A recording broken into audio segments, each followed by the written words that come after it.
de presenciar una excelente charla sobre aspectos de síndrome metabólico y apnea del sueño. Y entonces el doctor Lindo nos ha dado una excelente revisión del tema. Ahora yo voy a sacar el tema de la apnea del sueño y lo voy a poner en un escenario clínico. Eso es muy importante. ¿Quién de aquí atiende pacientes con trastornos del sueño? Levante la mano. ¿Quién está en un escenario clínico todos los días? Excelente. ¿Existe la apnea del sueño? ¿Existe el insomnio? Sí, por supuesto, tenemos ya muchos años trabajando sobre eso. ¿Existe la comorbilidad entre esos trastornos? La investigación, el ejercicio clínico y institución. Bueno, vamos a, sin ahondar mucho, entremos hacia algunos aspectos de definición, en el sentido de que, bueno, que los trastornos respiratorios del sueño podemos incluir lo que es el ronquido primario. Esto tiene que ver con un sonido respiratorio que se presenta en la vía aérea superior y que no necesariamente está relacionado con episodios de apnea del sueño. El síndrome de apnea del sueño tiene que ver con el estrechamiento o obstrucción de la vía respiratoria, que es un problema anormal que se presenta durante el sueño. Y bueno, pues los sitios de obstrucción que se han descrito de manera más frecuente son la base de la lengua o detrás del paladar blando. Esas apneas durante el sueño van a acompañarse de desaturaciones de oxígeno y activaciones electroencefálogras. Esto es una época de un polisomnograma en donde podemos observar, para quien no esté familiarizado, el electroencefalograma, las señales oscuras, actividad ocular, las azules, actividad muscular, la roja, flujo nasolabial, el esfuerzo respiratorio torácico, abdominal, y aquí están los ronquidos. Entonces vean cómo ese ronquido puede ser algo bastante frecuente, pero no está relacionado con desaturaciones de oxígeno ni con apnea. A diferencia de la manifestación de la limitación del flujo, ronquido, desaturaciones de oxígeno, bradicardia y activaciones electroencefalográficas que son propias del síndrome de apnea, que es el insomnio. Entonces, ahora con la última clasificación de trastornos de sueño, ya nada más tenemos dos tipos de insomnio, el agudo y el crónico. Este va a durar menos de 3 meses, este va a durar menos de 3 meses. Los síntomas clásicos que se han descrito desde hace 40 años tienen que ver con el insomnio de inicio, con la incapacidad para empezar a dormir, insomnio de mantenimiento o los despertares y el despertar precoz o prematuro.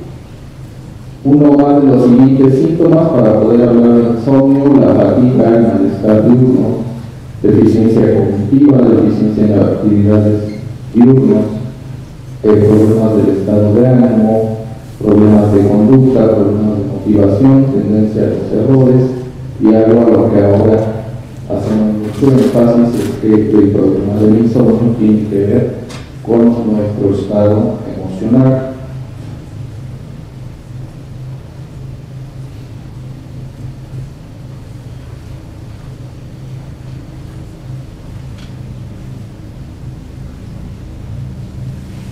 ¿Cómo podemos ver los síntomas de insomnio en los hipnogramas? Bueno, aquí se trataron de reproducir esos síntomas del insomnio con el estimulante, que es la cafeína. Aquí podemos ver el insomnio inicial o la dificultad para empezar a dormir, así como diferentes despertares. Aquí y acá podemos ver el inicio del sueño profundo, sueño no, y un despertar que se presenta a mitad de la noche con una incapacidad para volver a dormir. Estamos hablando de insomnio de inicio, insomnio de continuidad y despertar prematuro. Insomnio agudo cuando se presenta durante menos de 3 meses, y esos síntomas se van a presentar menos de 3 noches por semana, y generalmente es provocado por estresores agudos. Casi siempre, cuando remite el factor que está precipitando el insomnio, pues se va a corregir ese problema. Sin embargo, en algunos de los pacientes este problema suele hacerse crónico, y el factor más relacionado con esto es la no indicación de medicamentos para dormir o el mal uso de estos medicamentos. En el caso del insomnio agudo, el diagnóstico diferencial respecto a los trastornos del ritmo circadiano. En el caso del insomnio crónico, se dice que los síntomas no son consecuencia, no deben ser consecuencia de condiciones inadecuadas para dormir. La duración del tiempo de sueño nocturno, ¿por qué? Porque muchas veces por acostar más tarde, levantarnos temprano, por hacer múltiples cosas, pues simplemente estamos provocando tener una privación constante del sueño, pero eso no es el insomnio. Y otro aspecto en el que se hace mucho énfasis es que para hablar de insomnio tendríamos que hablar de que el paciente intentara dormir en un ambiente adecuado para hacerlo, en términos de seguridad, tranquilidad, oscuridad, etcétera, etcétera. En el caso del insomnio crónico, los síntomas nocturnos y diurnos se deben de presentar al menos 3 veces por semana y deben estar al menos presentes durante 3 meses, así como es importante determinar que no sean consecuencias de otros trastornos de sueño. Y de acuerdo a la clasificación de trastornos de sueño anterior, ahora se habla de que, dependiendo de la evidencia con la que se cumpla para tener cualquiera de estos subtipos, se puede hablar de insomnio crónico con subtipos clínicos y patofisiológicos. Y aquí viene la parte interesante.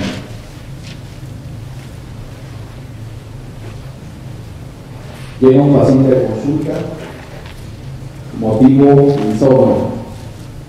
Le hacemos un estudio de sueño. ¿Quién dice sí o quién dice no? Anímense, Claudio. Bueno, no, si la queja es insomnio, como tal, no es la primera indicación, ¿no? Eso está claro. De hecho, un estudio de sueño mal indicado lo que va a hacer es aumentar, digamos, las expectativas del paciente que tiene la solución, cuando verdaderamente el estudio no le revela mayor cosa. Y además de eso va a desprestigiar la polisomnografía si mal utilizada. Entonces, todo depende del análisis clínico, ¿no? Tú pides una polisomnografía si tienes la sospecha de que el insomnio es asociado a alguna patología médica que puedas explicar con la polisomnografía, o si de repente sospechas un insomnio paradójico. Entonces, depende de la aproximación clínica. No hay nada mejor que el interrogatorio y los esquemas de autorreporte, ¿no?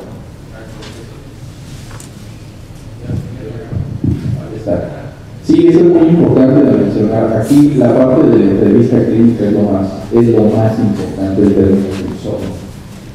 ¿Qué sucede si le hacemos un estudio de sueño a un paciente que tiene realmente insomnio? Pues bueno, lo único que le vamos a poder ofrecer de diagnóstico es lo que ya sabía. Me acuesto y no puedo dormir, me dan las 2 o 3 de la mañana y sigo despierto, y en la madrugada 2, 3, 4 de la mañana sigo despierto. Entonces, efectivamente, en ese sentido, pues no le ofreceríamos más información de lo que ya conoce. Estoy de acuerdo en esa parte de lo que mencionas. Doctor Ferrer. Cuando los pacientes tienen esa queja, habitualmente llegan a nosotros cuando ya utilizaron muchos fármacos y fueron con muchos médicos y ya pierden la fe y ya incluso desconfían de uno. Pero yo he visto que pacientes así tienen discretas movimientos paradójicos toracoabdominales, y aunque sean segundos en donde el batalla tiene un problema respiratorio, su propio instinto de salvación, de respirar a los 5 o 10 segundos, es un motivo de abrir los ojos, micro despertar completo, y ellos sienten un colapso de tiempo en segundos o minutos y dicen tengo insomnio, cuando en realidad cayeron en sueño, pero salieron de inmediato por una bocanada de aire intensa que parece estimulante. Entonces lo interpreta su mente como insomnio, cuando en realidad entran y salen del periodo de sueño. Entonces ahí yo sí haría un estudio de sueño para buscar respiración paradójica, no importa que no me sacude, no importa que no rompa. Exacto, ambos tienen razón, y eso es lo interesante del tema. Acaban de hablar de 2 tópicos, al menos muy particulares. Uno, aquel paciente que ya está complicado con fármacos hipnóticos, y el otro asunto es la posible presencia de trastornos respiratorios que estuvieran provocando los despertares. La concepción de que la polisomnografía no está indicada para el insomnio es Estoy completamente de acuerdo, sin embargo, dependiendo de la entrevista clínica, uno podría tomar, vamos a decir, que ciertas decisiones que nos harían cambiar de opinión. Si nosotros nos fijamos en este hipnograma donde tenemos aquí arriba la vigilia, el sueño moro, el sueño ligero, el sueño profundo, y vemos que se duerme, se despierta, se duerme, se despierta, etcétera, etcétera, y así se la pasa todo el tiempo. ¿Eso podría ser insomnio? Pues sí, podría ser.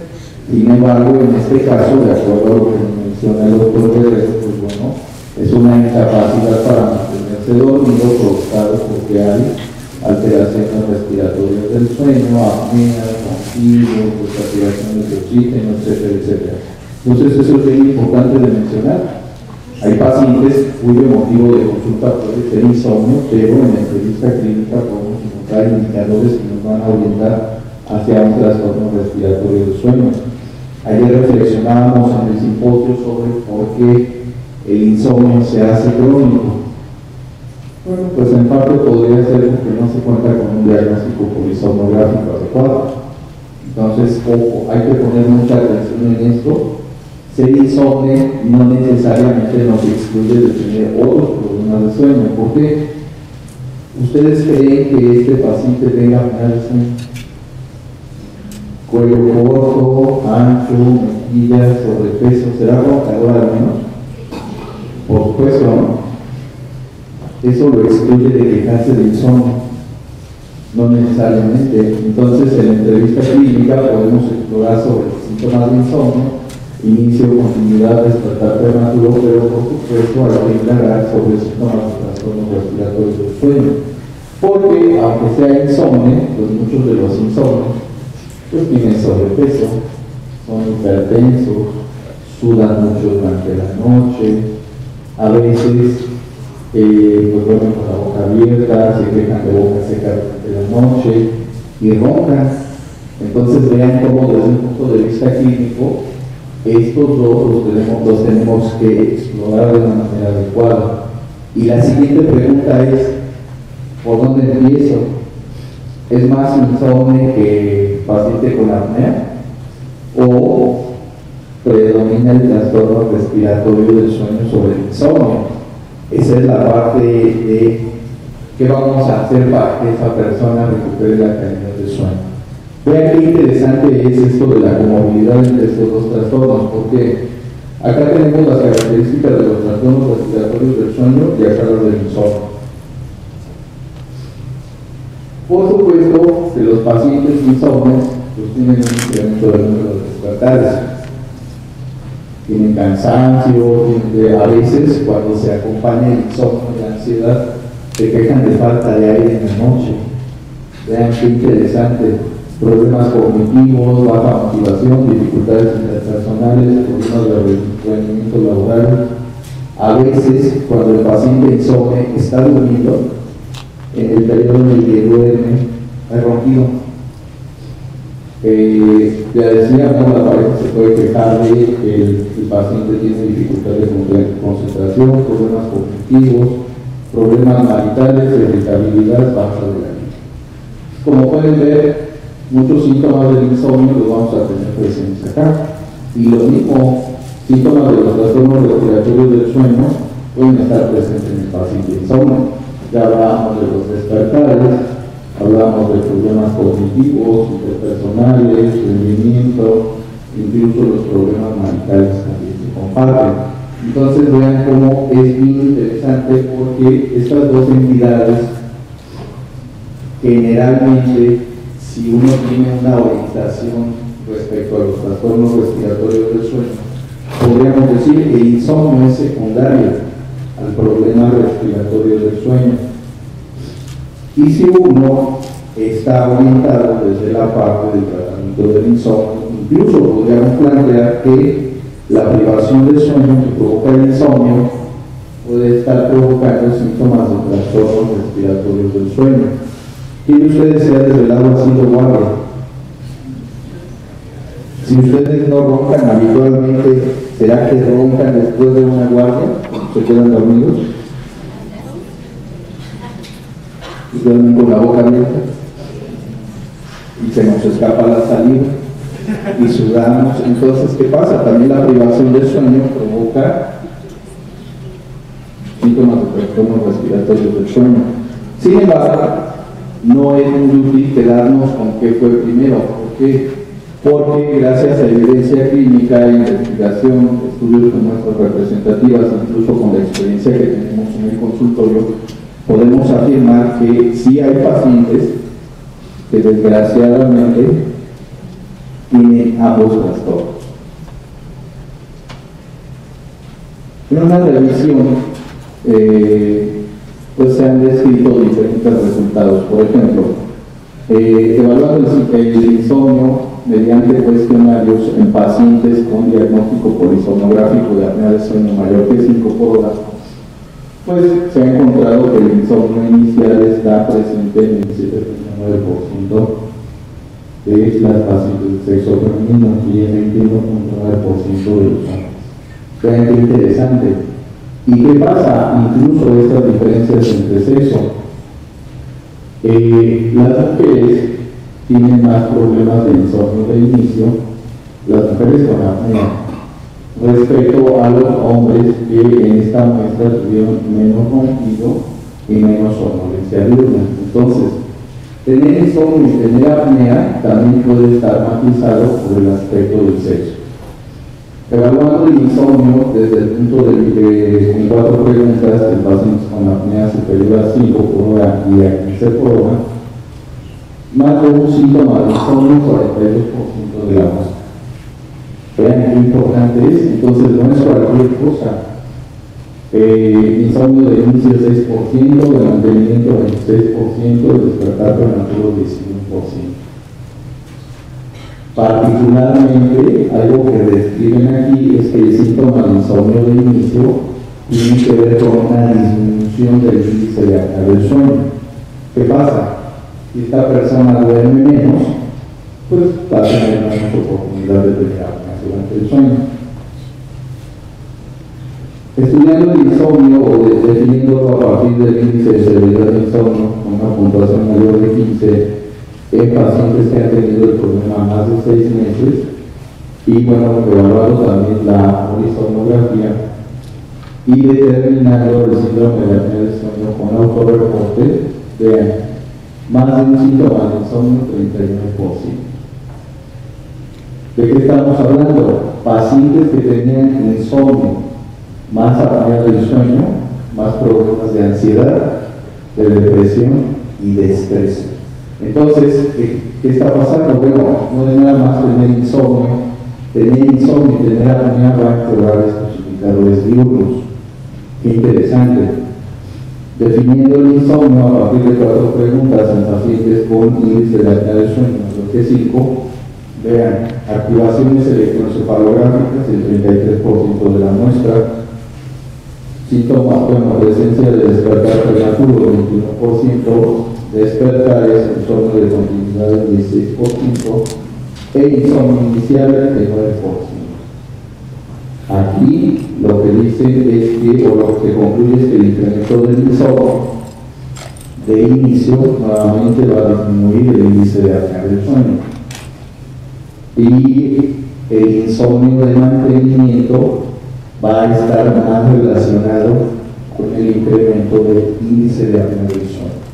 Entonces, no es lo mismo tener dificultad para empezar a dormir que tener dificultad para mantenernos dormidos. La naturaleza del insomnio va a estar determinando ciertas características del síndrome de apnea del sueño. 3 síntomas de insomnio en pacientes con índice de apnea del sueño mayor que 5, más de un síntoma, 54,9% de la muestra. Insomnio inicial 36.4, de continuidad 38.8, despertar prematuro 33.4. Luego entonces podemos ver a partir de estas investigaciones que esa relación entre el insomnio y los trastornos respiratorios del sueño pues realmente no es algo poco común.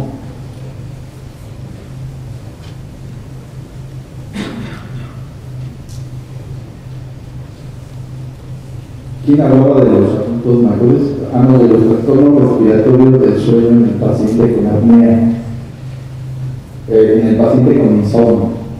Un grupo muy especial son los adultos mayores. ¿Por qué? Porque son los que tienen mayor problema de insomnio para empezar. Acuérdense de la gráfica de Antropenia del sueño, donde se nos ha dicho desde hace casi 40 años que a través de la vida la duración del sueño va a disminuir de manera importante. Entonces, sí, los pacientes, los adultos mayores generalmente nos dicen es que antes yo dormía 8 horas. Adulto mayor, insomnio. Pero también en un adulto mayor con insomnio, la prevalencia de la apnea del sueño incrementa de manera importante. Síntomas de trastornos de inicio y continuidad del sueño y apnea del sueño van a estar relacionados con somnolencia excesiva diurna, ronquido, sensación de ahogamiento en la noche, tos, despertares con sensación de ahogo. En pacientes adultos mayores con insomnio, se les ha hecho la polisomnografía, hasta 45% han tenido diagnóstico de apnea del sueño mayor a 10 eventos por hora. Entonces, tener cuidado con aquella situación en la que decimos si tiene insomnio no hay que hacer el estudio del sueño de inicio. Eso tiene sus, vamos a decir que tiene sus sutilezas que hay que considerar. Si es un adulto mayor, quizás sí valga la pena. Sobre todo, si tiene somnolencia diurna y se la de ronquido. ¿Por qué? Porque generalmente el paciente insomne no tiene somnolencia. Y eso es muy importante de considerar. El insomnio no tiene que ver con la somnolencia. Ya nos han presentado diferentes estudios. Por ejemplo, se ha documentado que con la escala Epworth, pues los pacientes con insomnio llegan a tener 1 o 2 puntos, a diferencia de aquellos pacientes que tienen apnea del sueño que tienen generalmente más de 11 años. Otro grupo muy importante que podría aparecer como habilidad entre insomnio y apnea del sueño son las mujeres después de la menopausia. ¿Qué se ha encontrado? Generalmente se van a quejar de insomnio, pero con polisomnografía se ha documentado que hasta el 67% podrían tener apnea de sueño mayor a 5 eventos por hora. Qué interesante, ¿no? Es otro grupo que valdría la pena ponerle atención. Vean aquí, se ha reportado que pacientes con apnea de sueño más insomnio, en comparación con pacientes solo con apnea de sueño, pues tienen menor calidad en el dormir. Si es insomnio más SAOS versus solo SAOS, se ha documentado una disminución del tiempo total de sueño, del índice de eficiencia de sueño, en este grupo de comorbido, incremento de la latencia del dormir, disminución del tiempo total de sueño y disminución de la eficiencia del sueño. Qué interesante, tener ambos problemas nos va a poner contra las cuerdas, decimos aquí, en el contexto del box. ¿Cómo dicen ustedes en Venezuela cuando va perdiendo un boxeador?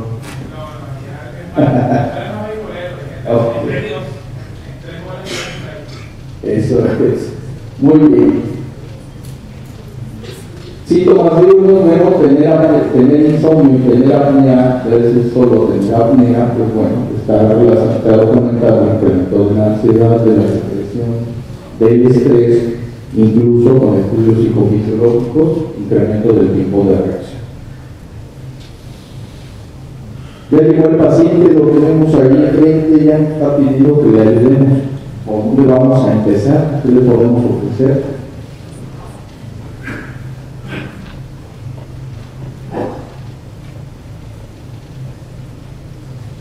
Uno, es muy importante contar con un diagnóstico específico de insomnio para empezar.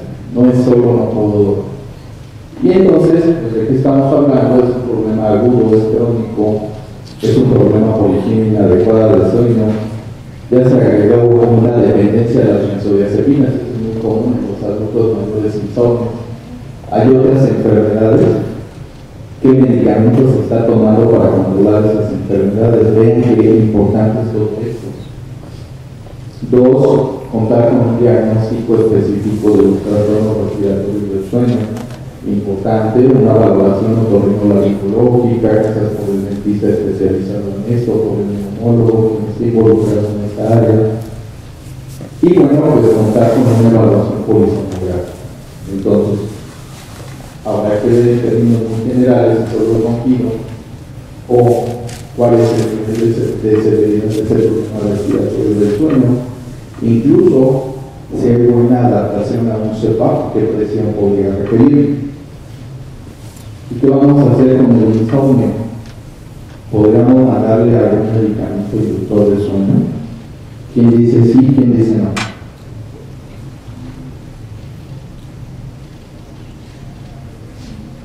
Ya se durmieron. ¿Sí, doctor? Sí, yo creo que tiene que evaluarse bajo el concepto que se está viendo al paciente.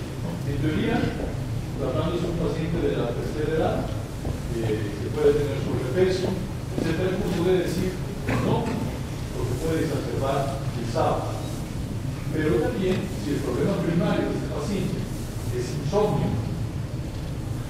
pues podría considerarse el uso o el manejo del insomnio, pero siempre y cuando asociado a poder solventar el problema de la apnea.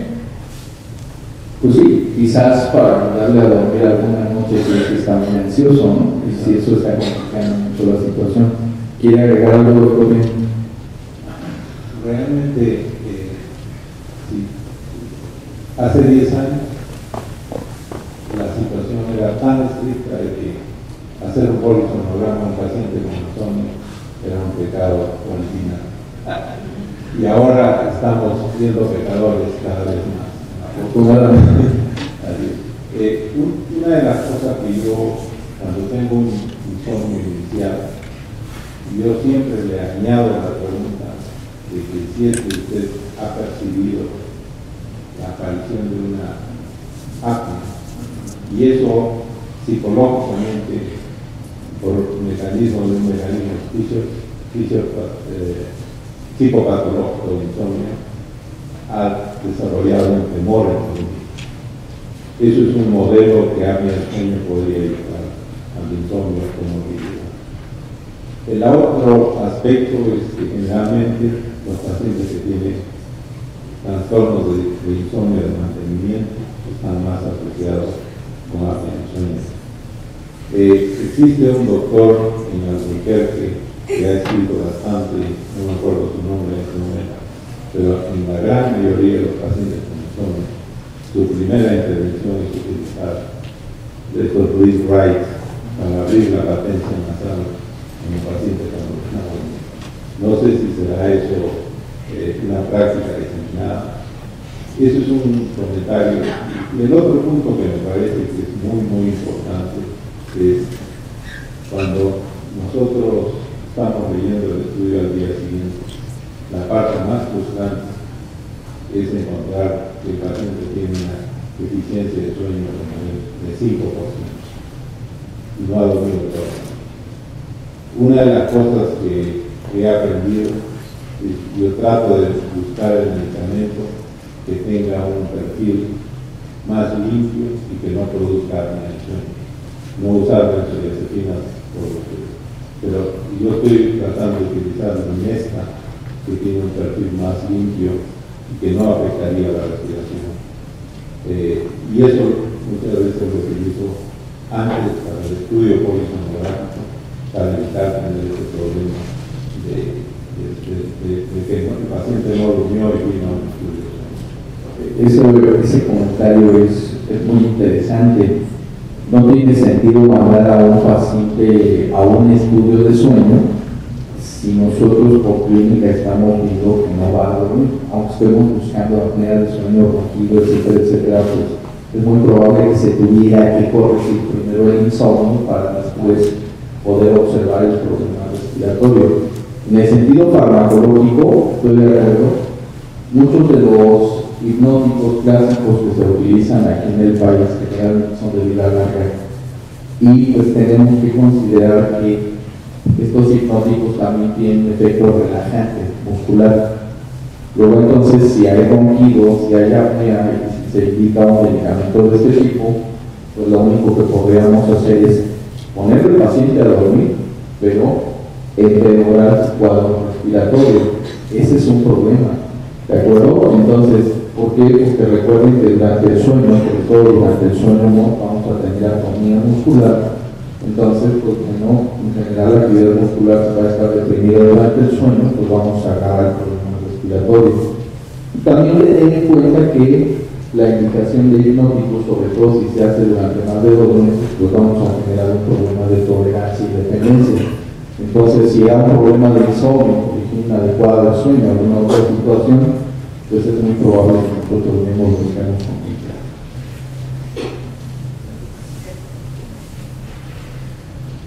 Estoy de acuerdo en ayudarle al paciente a dormir primero, y en la clínica de sueño estamos ocupando también una estrategia desde la psicología, no necesariamente desde la farmacología.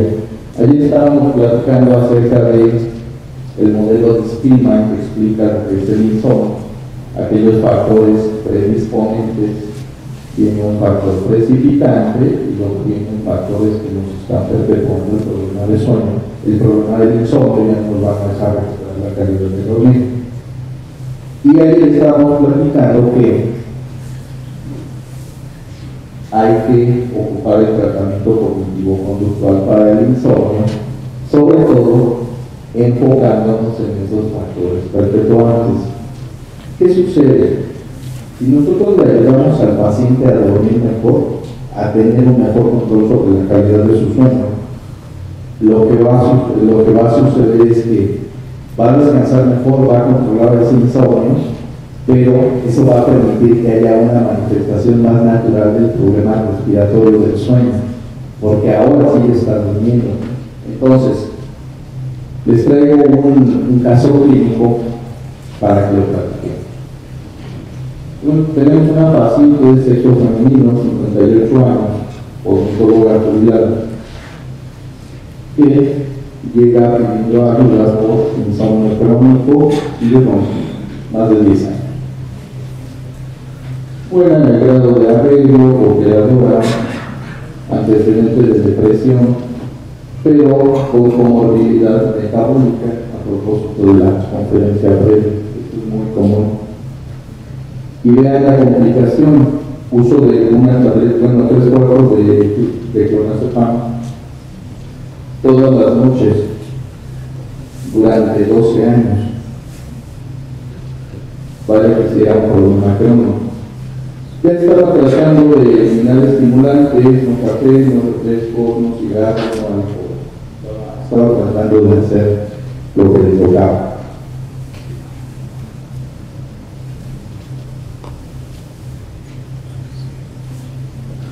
Jubilada, entonces ya no tenía horarios fijos.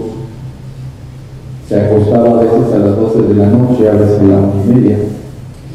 Se levantaba entre 8:30 y 10 de la mañana. Qué padre, ¿verdad? Nadie de nosotros se ha levantado a las 10 de la mañana en esta semana. Y estos horarios eran de lunes a domingo. Entonces, pues sí, el horario completamente atrasado. Ronquidos, apneas, cansancio, hipertensa, nicturia, sin datos de piernas inquietas y movimientos periódicos de las extremidades, afortunadamente, porque ya nada más eso le faltaba. Escala Atenas de insomnio con 17 puntos sobre 24, que eso se considera un insomnio moderado. Escala de somnolencia EPOS de 6 puntos, perdón, sobre 24, sin somnolencia. ¿Qué hicimos? Bueno, primero una polisomnografía. Y vean aquí, esta polisomnografía nos dio la necesidad de que ocupara un equipo CPAP y le determinaron una presión de 11 centímetros. Pero en lo que llegaba a la polisomnografía, pues, a veces pasa 1, 2, 3 semanas, dependiendo de cuántos pacientes tengamos, y entonces la intervención fue así: restricción del bien por cama, 12 de la noche a 7 de la mañana, terapia de control de estímulos para que pudiera aprender a provocar el sueño, actividad física matutina y vespertina, activación para controlar la somnolencia, pero también para controlar el peso, y una siesta breve, 15 o 20 minutos, y temprano antes de las 5 de la tarde. Desde el punto de vista cognitivo, se le entrenó en control de respiración y imaginación guiada para provocar el sueño. Se platicó el tema sobre las molestias diurnas que ella aseguraba que todos los síntomas eran provocados por el insomnio, y primordialmente se le explicó que muchas de esas molestias diurnas pueden ser efecto del uso crónico de un medicamento de vida larga. Y también se trabajó de la importancia del uso del equipo CPAP. Sobre todo, esto le ayudó muchísimo para controlar los despertares cognitivos. Desde el punto de vista farmacológico, se le cambió la prescripción de 3 cuartos de tableta a 15 gotas de clonazepam por noche, y la indicación fue que disminuyera una gota de la dosis cada 15 días, porque también estaba muy adherida al medicamento. Y bueno, pues poner mucha atención en cuidarse de las enfermedades, porque también es otro punto. Si sale de control la diabetes y la hipertensión, no va a poder. Desde el punto de vista de higiene de sueño, le podríamos ofrecer a un paciente, pues en este caso evitar el desvelo. Ya dijimos, nos desvelamos, roncamos al menos. Actividad física, ya lo platicábamos, la siesta breve, sobre todo se trabaja el aspecto de evitar accidentes. El tema del alcohol, de la cafeína, sobre todo evitar que empeore la somnolencia, pero también el alcohol empeora la apnea, la cafeína provoca nicturia. Entonces, bueno, todos estos temas se fueron revisando. ¿Y qué fue lo que pasa? ¿Funcionó o no funcionó?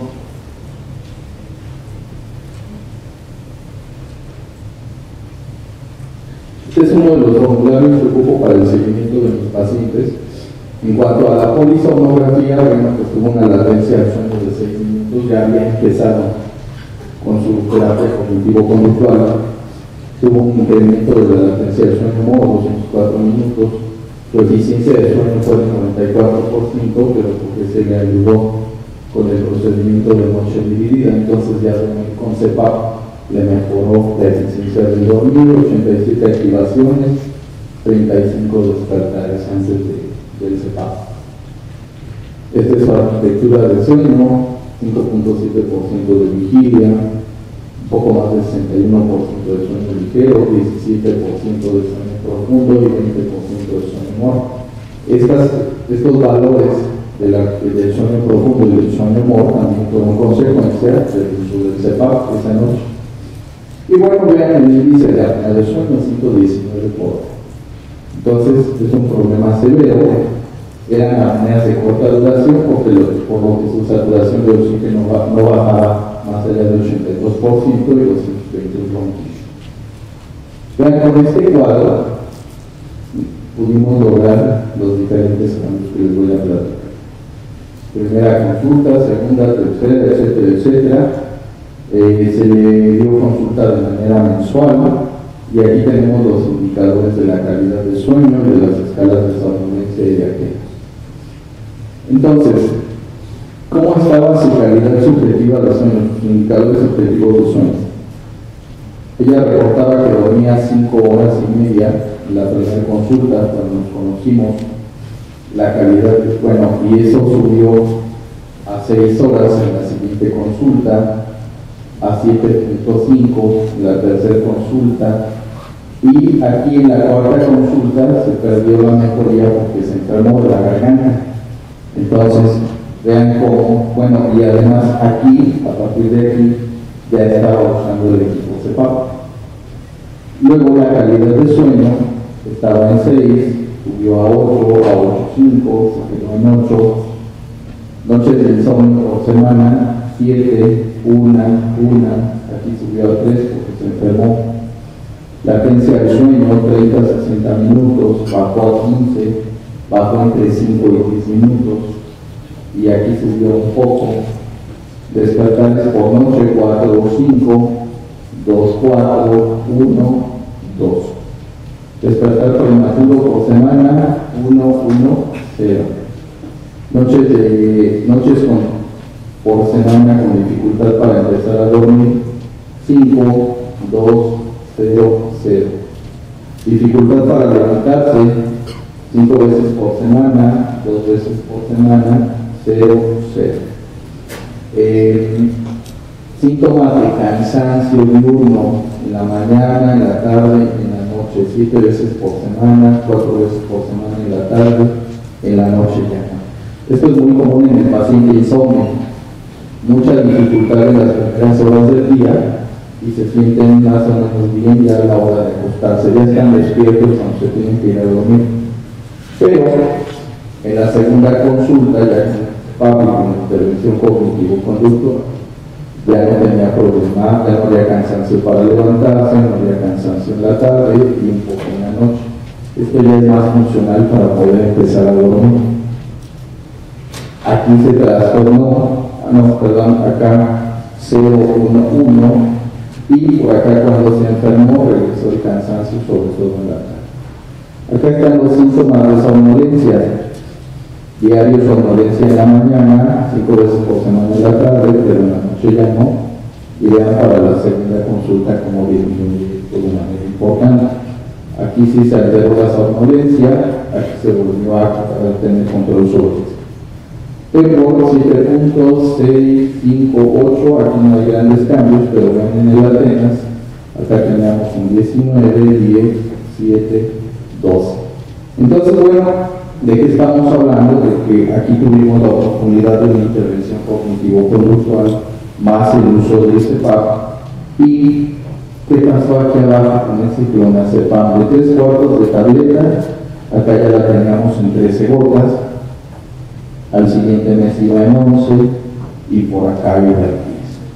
Entonces, bueno, no les traje los datos de la última consulta porque fue apenas la semana pasada, pero ha mejorado todavía la calidad de su sueño y me parece que ya está en 7 gotas de clonazepam por noche. Mejor calidad de sueño, está controlado el problema respiratorio del dormir y bueno, pues la paciente se siente muy bien. Les agradezco mucho su atención y la noche. Los Pumas de la universidad. ¿Tienen alguna pregunta? Muchas gracias.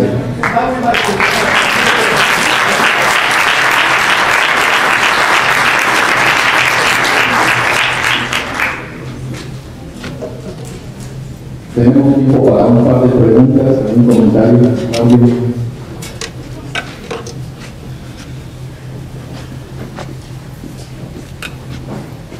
Sí, fíjate, respondiendo un poco lo que habías comentado sobre si tratábamos farmacológicamente al paciente antes de la polisomnografía. Nosotros muchas veces la dilatación entre la consulta y la polisomnografía a veces tarda inclusive un par de meses, ¿no? Porque a veces hay más demanda que oferta, porque no vemos muchos laboratorios en Caracas. Una de las cosas es, bueno, la dicotomía entre que si lo trato o lo dejo y espero, ¿no? Obviamente siempre le da higiene de sueño, pero para el insomnio desesperado eso no es suficiente. Hay un estudio que salió publicado, si no me equivoco, en el Journal of Clinical Sleep Medicine, sobre el uso, el hallazgo de que los pacientes con enfermedad de Alzheimer que estaban utilizando donepezilo había disminuido la cantidad de eventos de apneas y hipopneas por hora. Les habían hecho polisomnografía y se había notado como hallazgo que coincidencialmente aquellos que utilizaban donepezilo con respecto a otros tipos de antidemenciales disminuían la frecuencia de eventos de apnea y se había sugerido la posibilidad de que sea por el efecto a nivel de catecolamina, ¿no? El efecto a nivel colinérico. Ese mismo grupo de investigación del año siguiente publicó y decidió investigar el uso del donepezilo de 5 y 10 miligramos en pacientes no dementes, o sea, sin trastornos neurocognitivos mayores, con el uso de Depresivo contra el placebo. Y hubo una disminución importante del aparentemente 20-25% solamente del número de apnea. Seguían teniendo apnea, muchos no cambiaban de apnea leve, moderada, severa. El que tenía severa se quedaba severo, de moderado a moderado, pero reducían un porcentaje importante.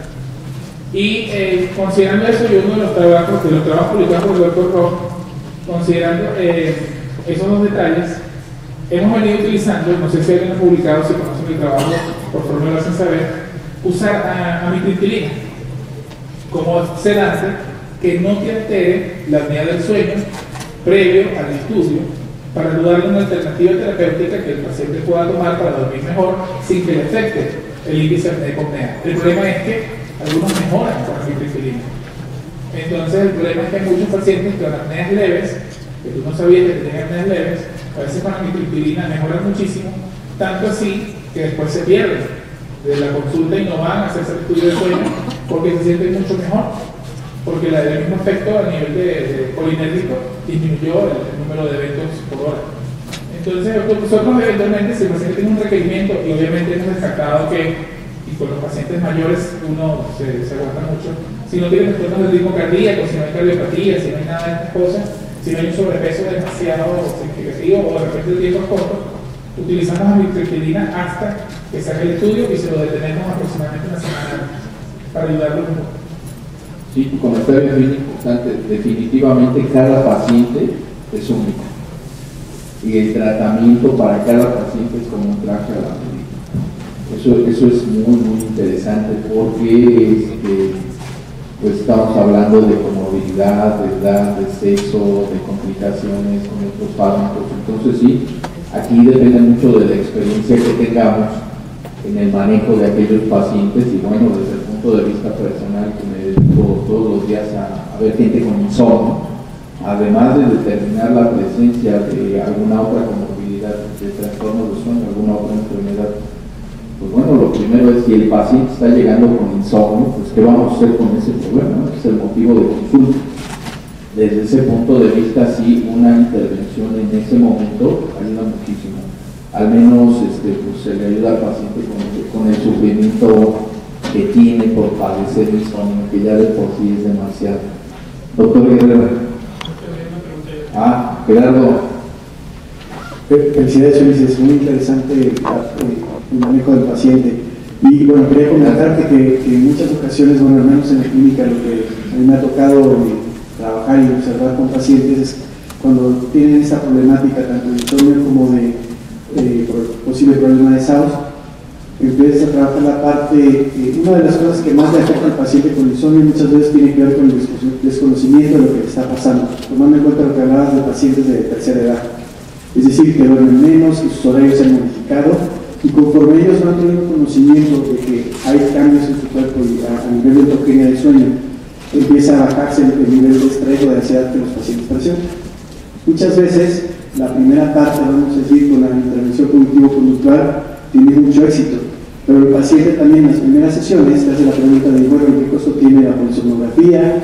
¿Y en cuánto me va a salir el tipo de CPAP, más la mascarilla, etcétera? Muchas veces, lo que a mí me ha tocado observar es que tienen las mejorías del insomnio y aunque sigan con el problema de SAOS, no regresan a consulta por, obviamente, lo costoso del tratamiento, ¿no? Y es decir, pueden tolerar parte del SAOS o ya que conocen la problemática, pues vamos a decir, al disminuir el insomnio, ya no regresan muchas veces para el tratamiento. Sí, esto es muy común. Eso es muy común cuando nos mandan alguna indicación médica y dicen es tal medicamento por 5 días, pero ya al tercero nos sentimos bien y ya ahí dejamos la situación. En lo que mencionas, yo creo que vale la pena retomar el punto de que al menos controlar el insomnio está corrigiendo un porcentaje, quizás el 50% del problema. Y eso es muy importante. Y eso incluso nos llevaría a plantear la hipótesis de qué tanto mejorar la calidad de sueño en un paciente insomnio le puede dar mejor calidad de vida. Digo, en un paciente con síntomas de insomnio, pero con trastorno respiratorio del sueño. Ya, ¿hasta dónde podríamos avanzar? ¿Por qué? Porque a nosotros se nos ha enseñado que los síntomas diurnos del paciente con apnea del sueño son devastantes. ¿Qué tanto una intervención cognitivo-conductual podría ayudarle a tener mejor calidad de sueño independientemente de que se controle el problema respiratorio? Es una pregunta es una hipótesis, es una pregunta para que la exploremos. Que alguien se anima a hacer su maestría o doctorado. Doctor Guerrero. Sí, gracias. Bueno, tiene mucha razón. Yo iba a hacer el comentario precisamente acerca de que en estos pacientes yo suelo decirles, primero, es borrón y cuenta nueva. Lo que a usted le pasa es lo que sucede en su vida y usted lo desconoce. O sea, cuando estamos dormidos es la parte de la vida donde no nos vemos a sí mismos, por lo tanto, hasta ahorita, todas las valoraciones médicas, todas las opiniones, todos los fármacos han sido en base a las quejas que usted tenía, pero lo que pasa en el sueño usted no lo sabe. Entonces, a partir de ahí ya confían en que, bueno, vamos a empezar como algo nuevo y lo hacemos. Un caso como el que tú presentas, a mí me suele funcionar muy bien, porque le devuelvo la confianza de que se va a dormir. Para empezar, le muestro que tiene trastorno respiratorio del sueño y se lo explico antes de la polinsomnio. Cuando le enseño videos y le enseño la lógica, por qué le duelen los hombros, por qué amanece con la boca seca, por qué le duele la cabeza al despertar, por qué se para el baño varias veces, y entiende, porque dice, todo eso me pasa, me adivinó, antes de que yo le dijera. Entonces les devuelvo la confianza de que a lo mejor hay una posibilidad y les quito el escepticismo. Y luego, cuando les hago el estudio del sueño, si esta persona se duerme a las 2 de la mañana y se despierta a las 10 de la mañana, pues todos sus ritmos y sus ciclos están desplazados en el tiempo. Su hambre le va a dar a las 11 de la mañana, la comida va a ser a las 6 de la tarde, la cena va a ser a las 12 de la noche. Entonces, primero hago que entienda su fisiología y sus necesidades, y yo le diría, póngase el CPAP y tómese el clonazepam, pero duérmase a las 2 de la mañana. Pero doctor, ¿cómo? Es que lo demás es pura preocupación. Su ciclo de sueño empieza a las 2 de la mañana y despiértese a las 10 de la mañana sin problema, es jubilar, puede hacerlo. Cuando despiertan a las 10 de la mañana y se despiertan ligeras los pacientes, con muchas ideas, a veces con apetito sexual, a veces se despiertan descansados y sin la boca seca, entonces dicen, entonces sí se puede.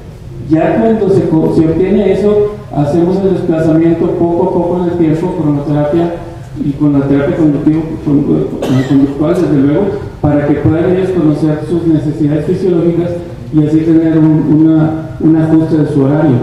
Y me ha funcionado muy bien, aunque pareciera pues que no se debe. Yo les digo, duermas a la hora que su cuerpo pide sueño y se despierta muchas horas después. Es impresionante, como esta señora despierta a las 10 de la mañana porque es su horario. Y ya nada más le devuelve la confianza y ahora sí, ¿qué hacemos? Y todo lo empiezan a hacer porque conocieron una parte de su vida que nadie les había logrado. Es la parte que ni ellos sabían, ¿verdad? Ese era mi comentario. Gracias. Un último comentario Pues eso, del doctor Diego para terminar ya de hoy. Un comentario que quisiera hacer, esta paciente tiene lo que la literatura ha llamado diabesotensión, o sea, diabetes, obesidad, hipertensión. Una de las cosas que vemos con frecuencia es de que todos estos pacientes están con medicamentos para el colesterol. Y una de las cosas que yo he aprendido es de ver cuáles son los medicamentos del colesterol que son hidrosolubles y liposolubles. Los liposolubles penetran la barrera hematoencefálica y pueden producir insomnio. Ahí los hidrosolubles no producen insomnio. Tengo un paciente con un índice de insomnio de 21 que comenzó hace 5 años el insomnio. Y yo le así en la ficha de inicial cuándo comenzó su medicamento para el colesterol hace 5 años. Lo cambiamos de un liposoluble a un hidrosoluble y el índice de insomnio mejoró de 21 a 10. Mi segundo comentario es, vemos más casos con nocturia que tienen apnea del sueño. La maniobra de Müller incrementa la distensión de la aurícula y produce un modo péptido natriurético. Yo quisiera saber cuál es la incidencia de nocturia en pacientes con insomnio puro y que sí esto podría ser un indicio para pensar de que la paciente podría tener apnea del sueño. Este punto es muy interesante. En el paciente insomne, generalmente me refieren que se levantan a orinar varias veces por noche. Y la pregunta es, ¿estaba despierto y se levantó a orinar porque no podía dormir? ¿O estaba dormido y lo despertaron las ganas de orinar? Porque esa es una distinción muy importante. Casi siempre en el caso del insomnio, la necesidad de orinar por la noche tiene que ver con la ansiedad y con esta incapacidad para poder dormir. Viene pues el cansancio por estar ahí dando vueltas en la cama y mejor se levantan a hacer otra cosa. Entonces, aquí clínicamente hablando, lo más importante es determinar si estaba dormido o estaba despierto en el momento en que se levantó a orinar y qué tan ansioso se está presentando durante la noche. Bueno, muchas gracias, perdón, ya estamos excedidos de tiempo, ya el doctor Castro me está contando con un revólver para que ya nos vayamos a dormir y no vuelva a poner el logotipo de los Pumas, pero anoche ganamos.